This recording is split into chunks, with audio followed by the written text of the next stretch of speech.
trade safety records with us. And especially under these circumstances, Paul, they'd all be delighted to have you working with them. We're going to learn from this incident, and we're going to go on. And right now, I'm flying to Houston, and Paul, when you've had some rest, I'd like you to meet me there. From now on, all statements coming from corporate management will come from me. If you're asked to make a statement, just tell them the truth. Tell them I've gone to Houston to work personally with the plant manager. We don't have enough information to make any other comments. There's not going to be any speculation, and there's to be no scapegoating. From now on, I am the only spokesperson concerning this incident. Well, frankly, I don't know what Paul and I are going to find when we get to Houston, but I do want to be prepared for all contingencies. Now, first, I need information. The plant manager, how long has he been with us? What's his record? How skilled is he going to be at handling something like this? Well, his name is Robert Harrison. He's been at the plant for 3 years. Before that, he was in Atlanta for 12 years, but he was just an assistant. He seems fairly skilled at what he's doing. There's no reason... Joan's dominant style is delegation. She usually leaves decision-making to others. Here, in a crisis situation, she's taking personal responsibility for decision-making and for maintaining morale. She knows that emotionally charged incidents require strong personal leadership and decisive decision-making. She's temporarily adopted an influence style of management. So what factors determine which style is most effective? Number one, is it an emergency? If there's a fire or if the product has to be there and it has to be there quickly, there may not be time for collaboration or for delegation. The leader has to make quick decisions and forcefully direct the team to carry them out. Number two, what is the nature of the task? If it's a monumental physical effort, like building a skyscraper or processing a record volume of orders in a week, direction may be the best approach. Now, if it requires inspiration and innovation, like designing a new electronic data system, a more collaborative style may be in order. Any more trouble with the spindle heating up? We had to shut down for a while earlier. Pete wants to pull all the filters. Pull all the filters then. The specs say they ought to be good for a year. If Pete says pull the filters, then we pull the filters.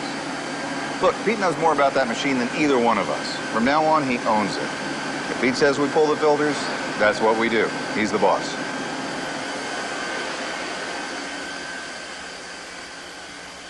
Howard is usually a directive leader, but he's confronted with new and complex problems. He knows he doesn't have all the solutions. He's delegating here. When deciding how to adapt your style, you must also consider the skills and motivation levels of team members. Let's look for a moment at types of employees. We'll use a grid again, this time to divide employees into 4 categories, ranking them on skill and motivation. Low skill, low motivation. Low skill, low motivation workers require high task behavior, give precise instructions and assignments. Because they are poorly motivated, they may not respond to relationship behavior such as training and motivational programs. Low skill, low motivation workers require a direction style of leadership. Your goal may be to improve morale, but in the interim you must manage for results. Give precise instructions and carry through on significant consequences if they aren't carried out. Low skill, high motivation workers need high task behavior because they lack skills, but they also benefit from high relationship behavior. These are ambitious people. They respond well to training, incentives, and to motivational programs. Low skill, high motivation workers respond best to an influence style of management. High skill, low motivation. Most highly skilled workers resent high levels of task behavior. Specific job assignments and instructions are often counterproductive. But highly skilled workers, even those who are poorly motivated, typically do respond well to relationship behavior. A collaboration style often restores motivation and improves performance. Highly skilled, highly motivated employees work well independently. High task behavior often holds them back and prevents them from reaching top performance. Nor do they benefit from intensive relationship behavior. A delegation style is usually appropriate. Assign problems, not tasks. Your employee will generate the solutions. Finally, before selecting a leadership style, you must consider your own abilities. Do you know how to solve the problem? Are you able to envision an effective plan? And do you have the experience and reputation to inspire confidence in your team members? Managers new to their leadership positions often make the mistake of believing they must assert their leadership quickly by assigning tasks and making authoritarian decisions. Generally, new managers, especially young managers, need to work collaboratively with long-term employees. Only when they are confident about operations and only when their subordinates have confidence in them should they become directive. Asking for help is one of the most powerful tools a young manager has.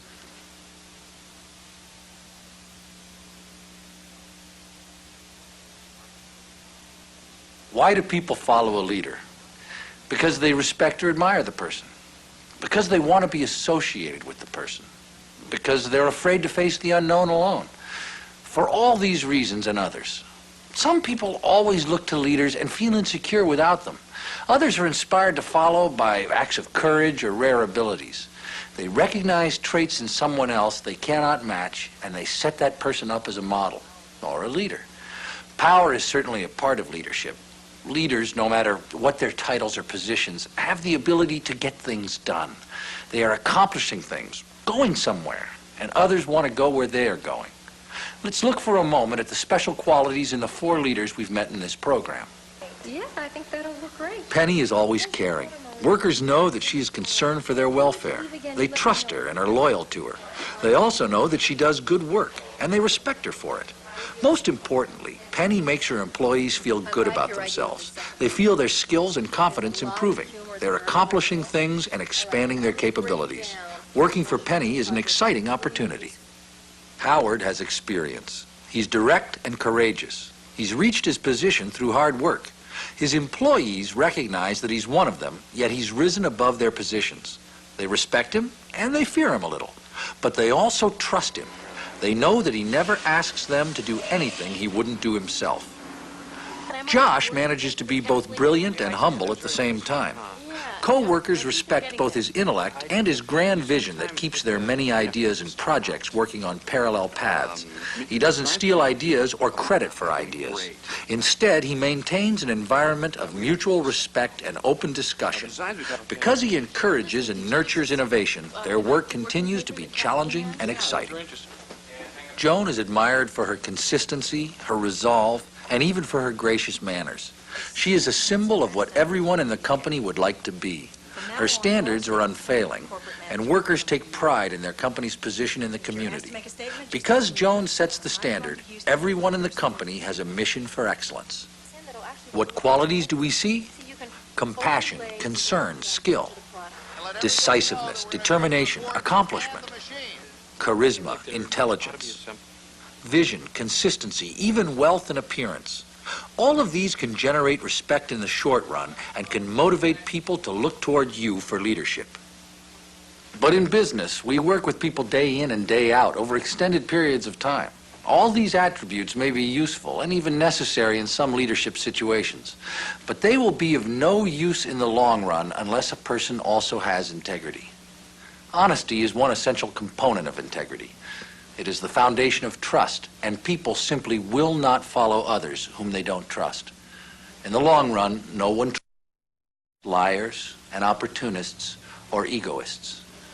But integrity includes more than honesty. Integrity includes the courage to take chances and to stand up for what is right, the strength to say no, the self-discipline to know when to accept blame, and the wisdom to know when to give out credit and praise. Remember where we last saw Howard? He was adapting to a new situation and changing his leadership style. Look, Pete knows more about that machine than either one of us. From now on, he owns it. If Pete says we pull the filters, that's what we do. He's the boss. When the status quo changes, or when a leader starts acting in unexpected ways, people become anxious. They suspect ulterior motives, traps, exploitation. Okay. When do you want it shut down? When he finishes this run, why don't the 2 of you come on up to the office? We'll talk about it and schedule it. How's the kid doing? No problems as far as I know. There's not a whole lot for him to do. Thinking about sending the kid to Germany. The manufacturer has a new plant over there, says we can get into it. Maybe we can learn something. Would anybody have sent you to Germany when you started here? I felt lucky to get sent to the dump. He's a smart kid, and he's willing to learn. Yeah. It's really not such a tough thing, but you got to have somebody who's, willing to try. I think the kid's willing to try. Well, these kids grew up with computers. It's not such a big deal to them. I checked it out. He's a smart Howard kid. will succeed because he has the trust of his employees, because they respect him, because they know he has personal integrity.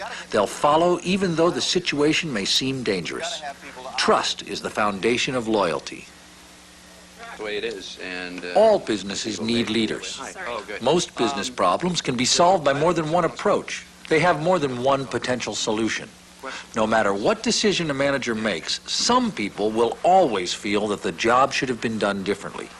When the decision maker is a leader, even those who have opposed a decision will follow, because they have confidence in the manager's ability to get things done, because they respect his or her courage and integrity, and because the manager has dealt with them fairly, they can gracefully accept his or her leadership.